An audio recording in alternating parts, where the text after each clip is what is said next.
Monsieur Orloff, nous arrivons bientôt sur Ganymède.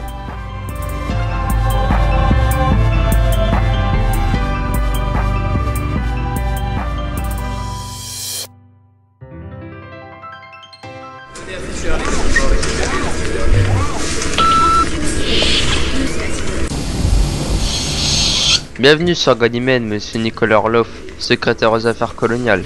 C'est un plaisir, monsieur Léo Burnham, secrétaire aux affaires scientifiques.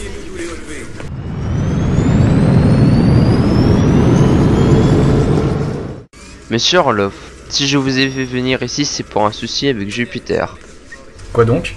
Alors voilà, il y a environ une semaine, nous avons capté un message en provenance de Jupiter. D'après ce message, les Jupitériens veulent attaquer la Terre. Qu'est-ce que c'est que cette histoire? Eh bien monsieur, nous aurons besoin d'un soutien financier de la part du gouvernement terrien. Un demi-milliard de dollars. Mais, monsieur le secrétaire, un demi-milliard de dollars? Calmez-vous, venez avec moi, je vais vous expliquer. Où allons-nous? À la station Ether.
Monsieur, je vous présente le professeur Edmond Prosser.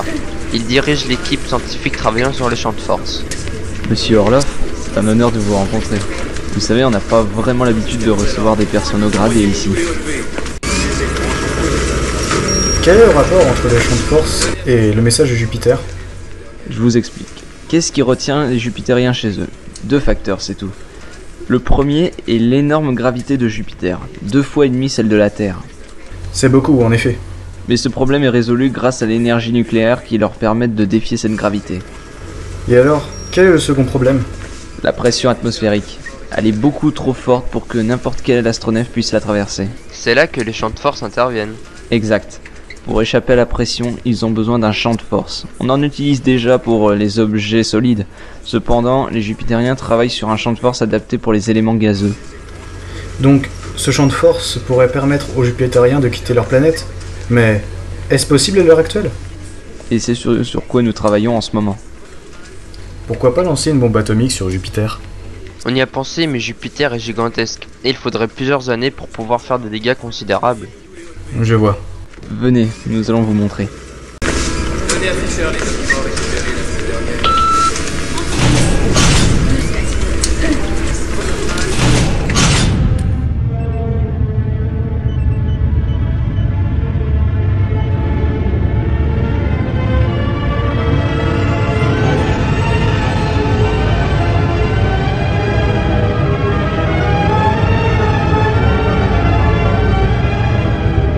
Afin de vérifier la faisabilité, nous essayons de générer un champ de force assez puissant contre les éléments gazeux.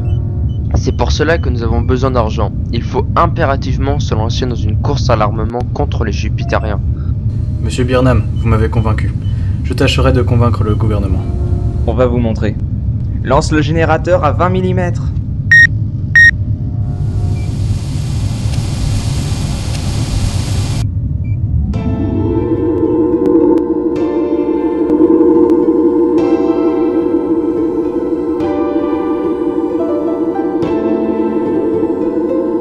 Allez-y, approchez votre main.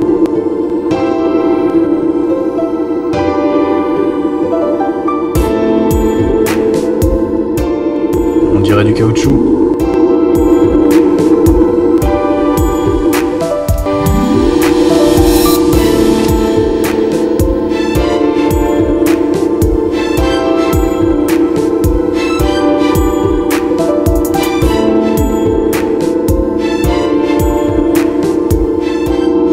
Ça a l'air de se renforcer.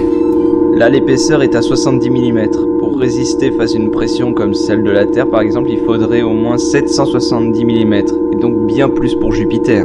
Mais là, nous allons ralentir. Le seuil critique est de 83,42 mm.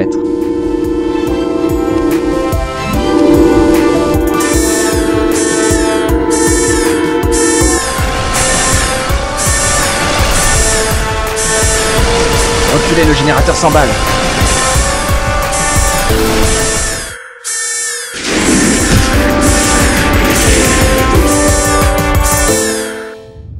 Qu'est-ce qui s'est passé? J'ai commencé à perdre le contrôle à 82,8, patron. Pour un peu, j'y restais. Le tube RE5 est grillé. Ça prendra 2 jours pour le remplacer. Parfait. L'expérience est une réussite totale. Venez avec moi. Je ne comprends pas. Pourquoi est-ce une réussite? Vous l'avez vu vous-même, il est absolument impossible de créer un champ de force capable de retenir l'atmosphère terrestre. Quant à l'atmosphère jupitérienne, c'est hors de question. L'espace n'y résisterait pas. Donc, c'est définitif, les Jupitériens ne peuvent quitter leur planète. Je pense que nous nous sommes tout dit. Je vais repartir sur Terre. Je vais les prévenir. C'est ce que je vous dis, définitif.